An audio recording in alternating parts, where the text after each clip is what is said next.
This episode of Tools of the Future is all about interactivity. I've been giving some version of this lecture for pretty much 25 years now, and it surprises me as much as anyone else that it still needs to be given. At the dawn of all new media, there's a quest that begins to try to understand what that media is best at, what it's not good at, and what differentiates it from media that came before it. And after 25 years, we're still doing the same thing with interactivity. In fact, for as long as interactive media have existed, it's pretty much been misunderstood. So in this episode, I'll try to differentiate and explain just what makes interaction and interactive media successful and what it can do that others can't. For too many people, for too long, interactivity or interactive media has been equated with animation or things moving on screen. And of course, we all know that just isn't the case. We've had animation, things moving on screens for much longer than 25 years, for over 100 years, in fact. So interaction design can't be about moving things on screen because that was just animation, even if it happens on a different kind of screen. So that's the next problem, or the next mistake that many people make about interaction design and interactivity, is that they think of it as things that happen, anything that happens on certain kinds of screens, smartphones and television, computers, tablets, etc. But interaction design isn't the same thing as screen design at all, even if much of the results occur on a screen. What complicates this is that you can't really design interactions or interactive experiences with the current state-of-the-art tools like Figma, etc. These are screen design applications, so the results are focused on configuring a screen and moving to another screen. There are a few applications that focus on diagramming relationships and designing artifacts, but that's really it. So far, there aren't any apps that focus on the design of the interactive parts of experiences. Everything is an app these days, and very often in the classroom, that's the first kind of project that a student will jump at or think of the answer for. But the real answer is rarely that any experience should be an app. It's just the first thing that comes to mind for most people, including designers and engineers. It's possible to have slightly interactive experience, in fact, with things that aren't digital. Think about pop-up books and workbooks, things that you can configure even though they're static. Lastly, lots of people describe traditional media like books as interactive because of what it stimulates in their minds. They rightly point out that humans are capable of incredible variation and interpretation even from simple or traditional media. Yes, a scene or story might stimulate your imagination and send you on a flight of ideas, but the reality is that the scene or story is static and not interactive still. It's not changing on the basis of any input from you and has no response. The only interaction is coming from you, the person. And as we'll see later, adding just one interaction to a system tends to make the experience feel interactive. And in this case, the book isn't becoming interactive. It's just that there's a person in the system and that person is interactive. This isn't to say that books or any other kind of traditional media are deficient in any way, in fact. Traditional media will always have the power to move us and stimulate us, but they're not interactive. A better way to think about interactivity is that it's the invisible stuff in between the artifacts, the screens, the pages, the slides, the buttons, any kind of service, etc. That's why so many people have so much trouble with it. One of the most interactive experiences in your life might be playing a game with others, especially playing a team sport. In this case, you must change your actions in regard to those of others or the environment itself. So interaction design doesn't need to be digital at all. If we can understand how interaction really works without all the proverbial bells and whistles, then we can understand what makes interactive experiences successful and when they're appropriate. Only then can we add a new media. Basketball, or really any sport or game, is orders of magnitude more interactive than most digital experiences, even today, possibly with the exception of role-playing games. Part of this is because these experiences connect people who are mostly inherently interactive themselves and allow that interaction to emerge. Just notice there's no surface here to digitize in this example, except maybe the scorekeeping surface. Interaction design connects to most every other field of design as well as non-design fields of study and practice, from engineering to psychology to economics. This is one of the reasons why it has become so critical today and affects so many activities. This also represents the many opportunities to improve our environments as well as our behaviors within them. Think of interactivity as a spectrum, not a particular point on a spectrum. This is partly because people use tools differently in different contexts. Is a smartphone interactive? Is it when it's acting like a bookmark or a TV stand? There's really no point that defines when an experience suddenly becomes interactive or stays static or simply active. But we can place on the spectrum somewhat vague areas that define how interaction grows, starting with static things that aren't interactive at all, whether digital or physical. Most of these things around us aren't interactive. It's people who are interactive. This is how things were up until about 1960. Next, there are passive things, which can be changed or acted upon but don't really change by themselves. A rock is static, but a chunk of clay can be easily changed. It just remains in its new state until someone changes it again. Next are active objects, things that are moving or changing on their own without any external input. Think about most traffic lights. They change on their own without inputs other than electricity. In fact, this is one of the things that frustrates us about traffic lights. They don't change when, say, we're the only one at the intersection. And why is that? Why do we have to sit around when there's no other cars present? Giving these lights just a little bit of additional inputs can make them reactive. Perhaps they change based on the time of day, or thankfully, if another car is detected coming from another direction. They still aren't interactive because the response is only one way, but it's noticeable and important in terms of its difference. It usually aids our lives when we're around these reactive objects. Lastly, though, think about interactive experiences. This is where the behavior is two-way, not just that there's communication going back and forth two-way, but that the system itself changes based on our behaviors and we might change based on the system behavior. When designing experiences for people, it's usually easy to design interaction because one of the actors, the person, is already interactive. But we have to let them express that interaction for it to be useful.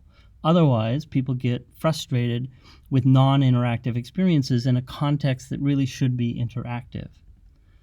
So we can say that interactivity is defined by behavior. That's really all interactivity is designing the behavior of systems so that they're appropriate. And behavior is obviously almost always invisible in some way, which is why interaction can't always be seen, but it can usually be felt. For example, where's the interaction here? This is a carefully designed and engineered experience, but it's completely invisible. If you transported someone from, let's say, 1950 into this car right before they hit the toll booth, they would have no context for understanding why you just drove through it without paying. But a simple explanation would make the interaction clear and understandable. There's no screen here either other than the changes in the toll price. So we need to understand behavior, both human behavior and system behavior, if we're going to design effective interactions. Screen design or other kinds of sensorial crafts can come later when a solution needs to be built and once the interactions and the relationships have already been devised. So let's build up an understanding of what differentiates interaction from other kinds of behavior. There are some behaviors that make interaction more pronounced, for instance. Experiences or systems that give more feedback about their behavior tend to feel more interactive to us. The system might not actually be that interactive, but the simple act of giving feedback makes it feel a bit more interactive. because all interactions necessarily require feedback from both sides. Sometimes this feedback is about something physical. Think about a light turning on after pushing a button. But sometimes it makes something invisible visible, like the amount of monoxide in the air. It can make something remote suddenly visible too, like an alert when your garage door is opened while you're sitting at work. Experiences and systems that give us more control over their and our behavior tend to feel more interactive to us as well. Again, this is partly because it's a prerequisite for interactive experiences anyway. No interactive or even reactive experience can function without triggering change in the system. So the more control we're given, or the more control that the design allows us, the more we can change the system and the more interactive the system or the experience feels. Experiences and systems that allow us to make things feel more interactive because they engage us, and we're already interactive ourselves. Therefore, productivity and creativity are elements that can make experiences interactive depending on how they and we are engaged. Sometimes systems can help us make things more easily by being co-creative, meaning they help us make choices, even making some of the choices for us when we allow, or taking care of some of the details in order to help us focus. By the way, this is a little verbal sleight of hand. There's really no difference between productivity and creativity. These are two different contexts that sometimes exclude each other. Productivity is usually reserved as a term for work, and creativity is usually reserved as a word for play or something that isn't maybe serious, special kinds of work. But both are exactly the same. Both of these contexts may spawn opposing cultures, but both of them are simply allowing us to make things and sometimes helping us make things. So we can separate them as a cultural difference because the context may require one or the other, but let's keep in mind that they're exactly the same thing. Since we are interactive entities, connecting people together nearly always creates some sort of interactive experience, even if the technology or the system forming the conduit is passive itself. For example, traditional landline phones weren't interactive at all, but connecting two people in conversation enables an interactive experience. Of course, there are experiences between people that aren't terribly interactive either. For example, a one-to-many lecture or a conversation where one speaker never responds to the other or changes their monologue based on the actions of the other. Undoubtedly, in your life, you've encountered conversations like this and tried to remove yourself from them as quickly as possible because they're just not usually interesting. This lecture here on YouTube is an example of a one-to-many non-interactive lecture. Communications is the basis for community. So when we seek to help create community, how and when we help people communicate becomes absolutely critical. Consider how many different kinds of communication there are and how they differ. One-to-one, one-to-many, many-to-many, and some are time shifted while others are time synchronized. Some communicate visually, others auditorily. They may combine these modes. Some even communicate tactily. Some are moderated or mediated while others aren't edited at all. Some offer editing tools, either automatic ones or allow you to edit on request. The variation here reflects the many different needs we have to communicate with each other in different ways. So when we seek to build systems to help us communicate, we need to take all of these variations into account and probably more. Things like cultural issues or perceptual issues and even behavioral differences come into play when we're adequately trying to create a communication medium. Lastly, adaptivity is perhaps the most important element of interactivity of all the others. It implies and actually requires change on both sides of a system interaction with hopefully a person, or really any kind of two actors. There are so many ways in which technological systems can respond to or change their behavior and adapt to what's happening in the system and what's happening with their interaction with a person.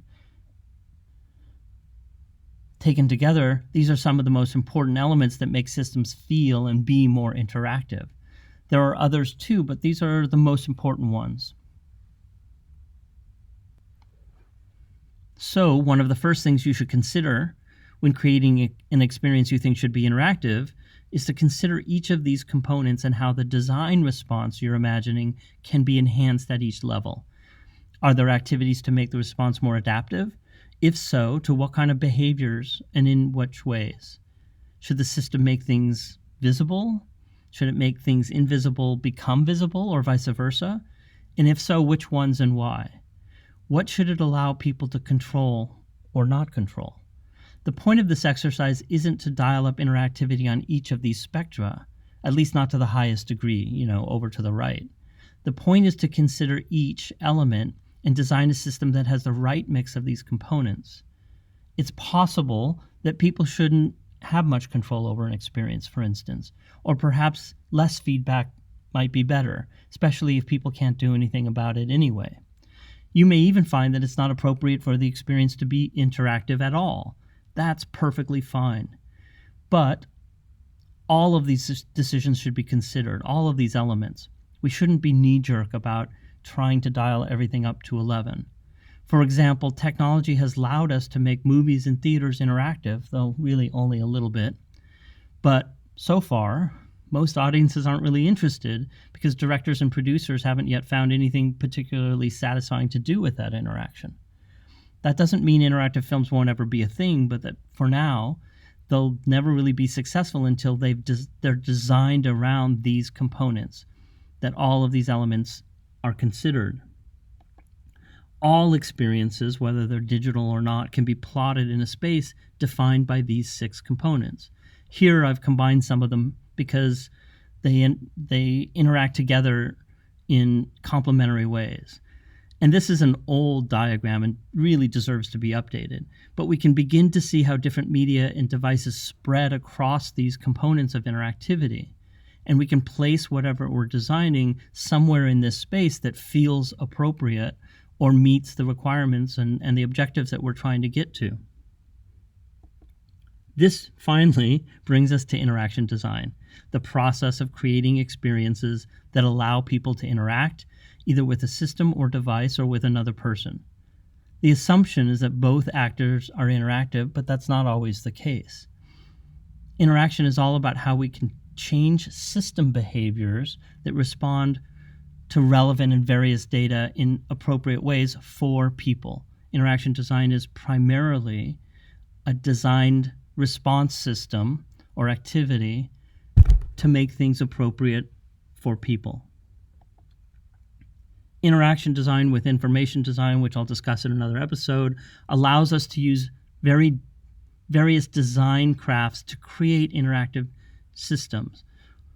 All of those design crafts I've sort of combined into this sensorial design because there are so many crafts that have built up traditions and paradigms of design that have been evolved to create responses or create solutions for our various senses. So all 3 of these must work together if an interaction, or frankly, even if it's not an interactive system, for any kind of solution to be successful and work appropriately. Consider, in fact, how our behaviors must be interpreted correctly by technical systems. These have to be done carefully to be successful.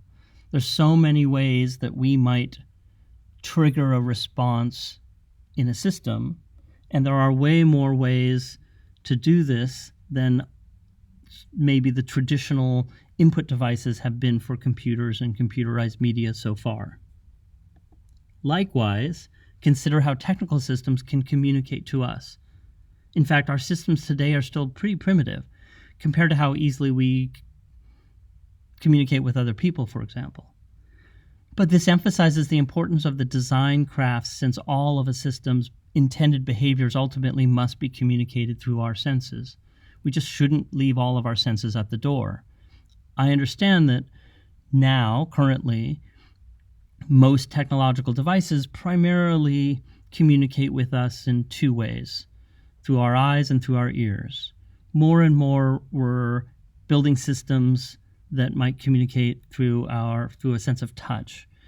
It's always been a design fantasy, and there's always products coming on the market to communicate through smell, for instance, through aromas, but none of them have been successful so far.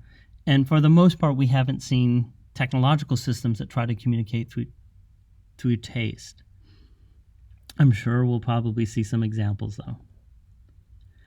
Our devices and systems know a lot about us, even when we don't know that they do. So consider the options that are inherent in all this data. In order to make use of it, though, we need to understand the context for and how we can respond. All of these are opportunities for systems to adapt to us and our surroundings, either automatically or based on requests or preferences, but we first have to consider whether to use them at all, and then how to use them and how to adapt based on those kinds of responses. How does the system support, enhance, or destroy our sense of place, for example? We all exist in physical form somewhere, so how does it support the fact that regardless of the use or the system or the context, we're still physically present somewhere on some level? We need to ask ourselves, what can we use to make a system's behavior more natural, more humane, more helpful, and more appropriate, if those in fact are our stated goals? What should we use and what should we not use in what cases?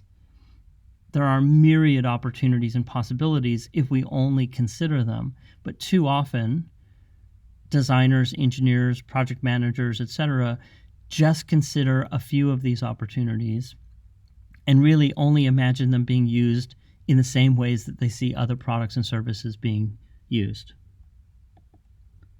People default their behaviors and their expectations of systems and devices in ways consistent with human-to-human contact and relationships. This is a weird thing about humans, that we expect any kind of technological system, even really simple ones like microwaves and toasters, to act appropriately on a human social level. There's a fantastic book written about this from two researchers at Stanford called The Media Equation, and experiment after experiment show that even technologically advanced people, technologically experienced people, still expect that system behavior work appropriately the same way that human behavior would. This is true of nearly every human and therefore every user. So our interfaces must exhibit or be compatible with human values in order for them to be successful for us. Think about how your audience would relate to your solution, whether it's an operating system, an app, a website, etc., as if it were a person. Because more likely than not, even though they know that your solution isn't a person, that it's some piece of technology, they're expecting it to act appropriately as if it were another person. When we look at the invisible part of experiences, we can redesign them to be more appropriate, more successful, and sometimes that means more interactive. So interaction design is simply designing the invisible. And interaction is just one of the dimensions of experiences. There are 5 others, and they're equally important. And other episodes I'll do will cover these other dimensions. Just remember that not all experiences should be interactive. And using a digital system, screen, or technology doesn't automatically mean that the experience becomes interactive. It only does when you design the behavior of the system appropriately.